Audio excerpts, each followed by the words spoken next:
Hey guys, welcome back to the channel, and today I'm very excited because we're finally doing a breakdown of one of my favorite sets of the 1970s. And if you're an avid watcher of the channel, you know that I'm a big fan of the 1975 Topps baseball. I'm curious what your opinion is in the comments, so you can certainly let me know. But the 1975 Topps baseball set consists of 660 cards, all released in one series. There is an equivalent or parallel O-Pee-Chee set, also I believe 660 cards. And then there is another parallel, a mini card set, also 660 cards. The minis were sold exclusively in Michigan and west of the Mississippi, to include Hawaii, but not on the East Coast. So coming across mini cards is a little more difficult down in our area, at least from my experience. Not a big fan of minis in general, but this particular set, because I like this set so much, I certainly pick them up anytime I can. So I'm going to show you some. I mean, I have more minis than this, but I'm going to show you some of the key ones that I have. So right here you have Doug DeCenzi rookie and Manny Trillo. This was I was kind of shocked that I had this one, but it's Nolan Ryan. There's some discoloration on the corners there. I think it was in an old holder, and some of the paper peeled on it when I picked it up. The Rico Petrocelli, another nice one. The Carl Yastrzemski, Tommy John, and Lou Brock. So these are some of the key minis that I have. I don't have a lot of minis. As you can see, this is the pile of minis that I have from the 1975 set. But any opportunity I get to pick them up, I always pick them up, and sort of hope that it's something I can add. Sorry about that. Camera's on a swivel here. My apologies. We good? Looks like we might be good. All right, so the 1975 set is one of my personal favorites. As I've said on this channel before, it is a set that as a kid, when I started buying packs in 1985, 1975 seemed like a million years ago, right? But that's kind of the perception as a child. Anything 10 years old, when you're 10 years old, my God, that's a whole lifetime. So it was kind of a big deal. And these cards, you would, pick one up here and there, and they seemed kind of unattainable, even though they're pretty prevalent. But that's certainly something that, you sort of pick up as you go, as you get older. But I love the cards. Always had an affinity for them, always had an attraction to them. So I was able to complete that set about 2 years ago, when I picked up a complete set in a Canadian purchase I made from a collector in Canada, and I was able to fill in the last few cards I needed. So let's hit it. These cards were purchased. You could purchase them a pack with 10 cards for 15 cents. Cello packs had 18 cards for 25 cents. And a rack pack had 42 cards for 49 cents. Absolute steal at the time. So let's hit some of the major cards in this set. I sort of picked out kind of some of the key cards. Now, this is an interesting set in the sense that I'm not sure if this is the only time, but it's one of the few times where the first card in a set and the last card in the set is the same person. So you have Hank Aaron, of course, who sets the homer record, and he's an NL All-Star, and it's a very nice condition on this card. So that's the Hank Aaron card number 1. And then also in the highlights, you have Nolan Ryan, and of course, getting any Nolan Ryans from the early 70s to the mid 70s, always a big plus. Unbelievable how long Nolan's career was, and it was just a great.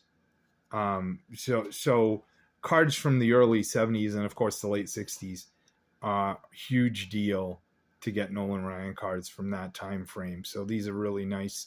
It's a nice, and there's a couple of nice cards in this set from Nolan Ryan.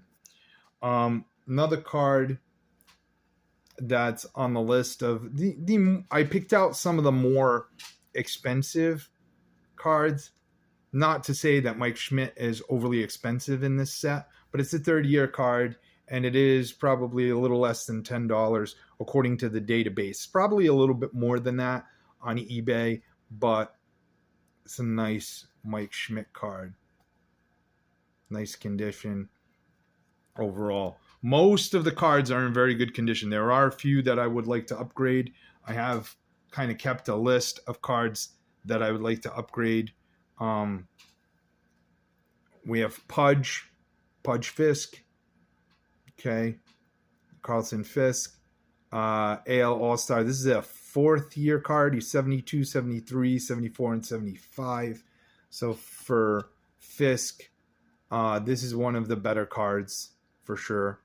Outside of the rookie, and probably the 73, I think was his first card where he was solo on the card.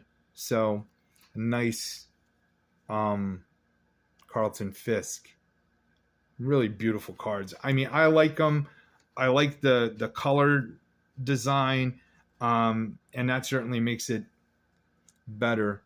Willie Stargell. And I put these in sleeves, but the reality is most of this, the sleeves kind of don't do it justice. As you can see, the card is clean. It just, some of the sleeves are a little bit whatever condition, but another beauty. Sharp corners, some centering issues, of course, which was a trademark of the 70s, but a really nice one. I thought this one, not a very expensive card, this one, but I picked this one out. Joe Morgan, Big Red Machine. The condition of this card is just through the roof. And I thought the centering was incredible. Pretty good for a card from a set like this, right? It's very difficult, but he's got that one spot up there. I don't know how that stain sort of found its way to that card, but it is there. It is on the card. It's not on, in this case, it's not on the sleeve, but beautiful card of one of the key components of the Big Red Machine of the 70s. So that is a beauty of Joe Morgan. Then there was the series of most valuable players. Now, there's a number of these I could have picked out, but I picked these two specifically. You have Mickey Mantle and Don Newcombe, 1956 most valuable players. And what it does is basically the series gives you the most valuable players of each year, 56, 57, etc. And then it gives you the card of that most valuable player from that year. So 25 years of Topps baseball card excellence, 51 through 75. So this one is the 56. And it's a way to own Mickey Mantle cards without owning a playing days Mickey Mantle, which can be prohibitive for some collectors. But I think there's always great ways to collect mantles. You can do it through reprints. Obviously not as exciting, but it is a way to collect mantles. You can get some reprints and get some actual reprints and even some chrome reprints of cards from that era. There's archives cards that allow you to collect mantles from, those reprint sets that Topps did. There is, of course, League Leaders mantles from his playing days, which are more affordable for all collectors. So you have a Mickey Mantle card from his playing days, but it's not necessarily a base. And then you, of course, the best way is to put a Mickey Mantle run together if you can afford to. You know what I mean? It's, $200 or $150 a card for as long as Mantle was playing, is pretty expensive. And then you factor that in with, once you hit the 50s, sort of all bets are off. Cards become even more prohibitive. You could certainly buy a lower grade and keep that reasonable to some degree. But this is just another nice way to collect mantles. So there's that one. And then, of course, this one, which is probably one of the more sought after ones from that series because it has Mantle, 57 most valuable players, and it's Mantle and Hank Aaron. So it's another way to collect another Hank Aaron card in the set. And then, of course, Mantle himself. I think Mantle is on 3 or 4 of those most valuable player cards. And, of course, when you talk about 75, you're going to keep talking about the Big Red Machine, right? So here's Johnny Bench, all-star card, really nice looking card. Again, off-center, but that's to be expected from this era. But these cards are nice and clean. So this is a set I've been putting together for a long time and kind of really proud of the condition of the cards in this set. Like I said, there's probably, some 30 cards or so that I'd like to upgrade as I come across them, but real beautiful cards. Reggie Jackson. Ooh, Reggie just got real red. I don't know why it's been doing that, but maybe it's a... So this is a Reggie Jackson. Interesting note about this card. The Reggie Jackson card, and you see the spot there. The Reggie Jackson card was supposed to be an all-star card. So like the bench, which had instead of just the position here, had the all-star star. Reggie Jackson should have gotten that, but they did not include it on his card for some reason. So Reginald Martinez Jackson, Reggie Jackson, of course, part of the other dynasty of the 1970s. Pete Rose, and there's the all-star star designation.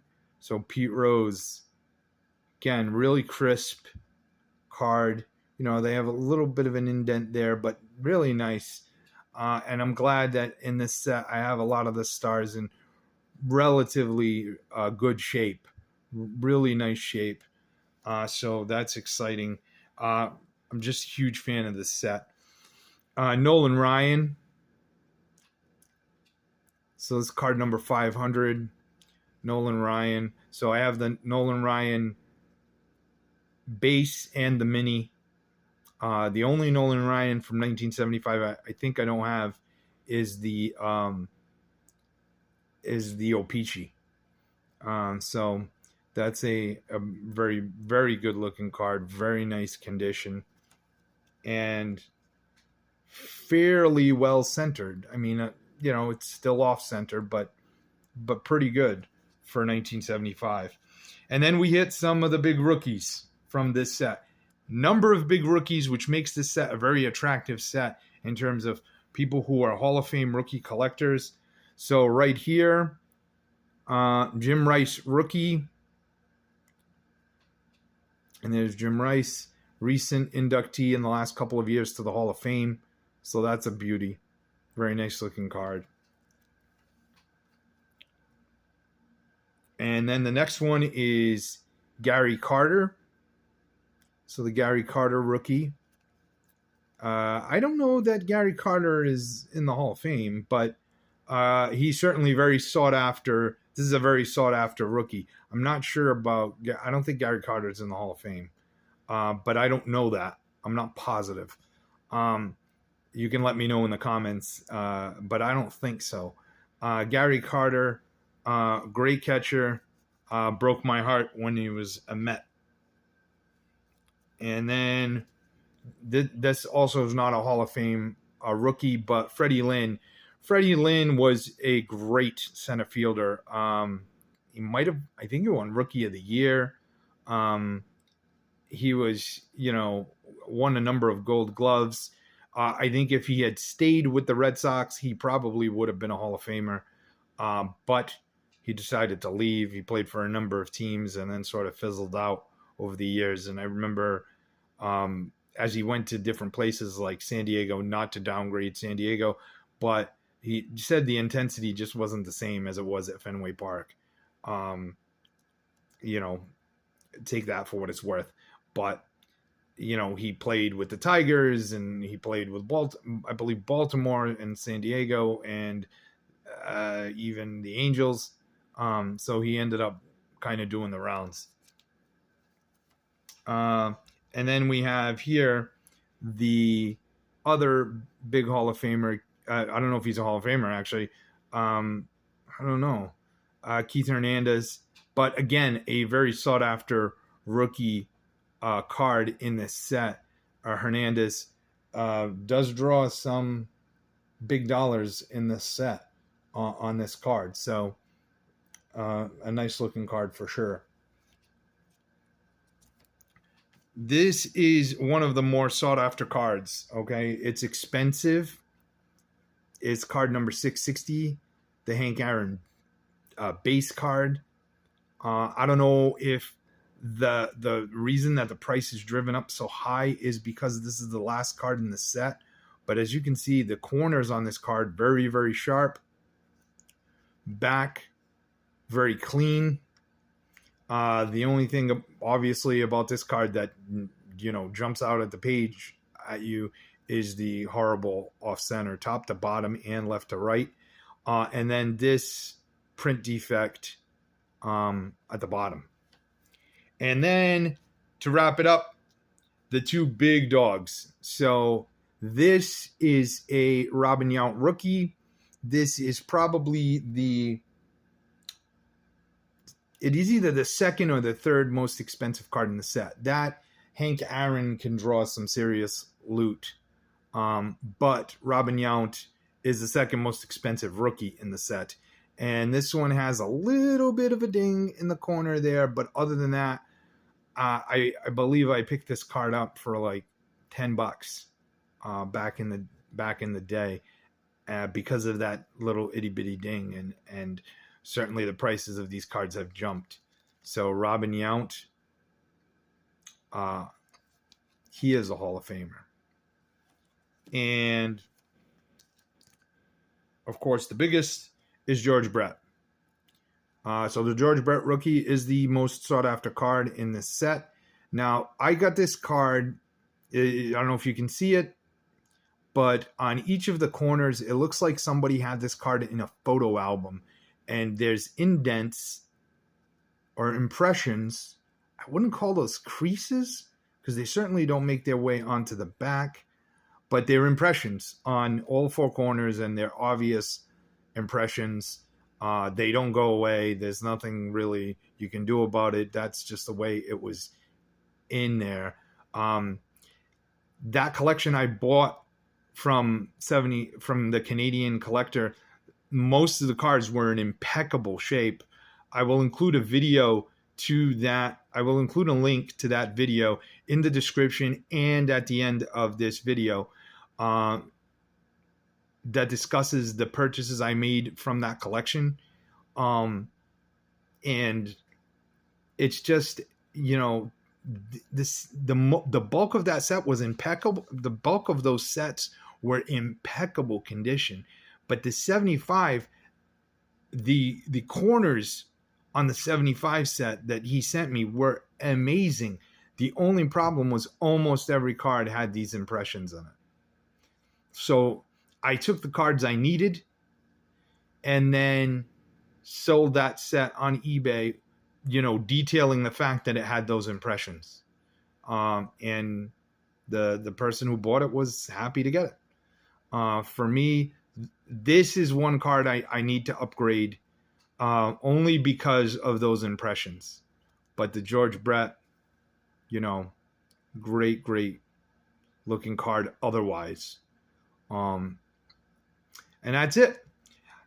This is one of my favorite sets. It's probably, for nostalgia purposes, probably my favorite set of the 70s, of the 1970s, just because of what it meant to me as a child. I think the 70, 71, and 72 have probably overtaken it in terms of collectability. And quite frankly, those are the three sets that I have not completed. So they mean more to me in the grand scheme of things in terms of chasing it down.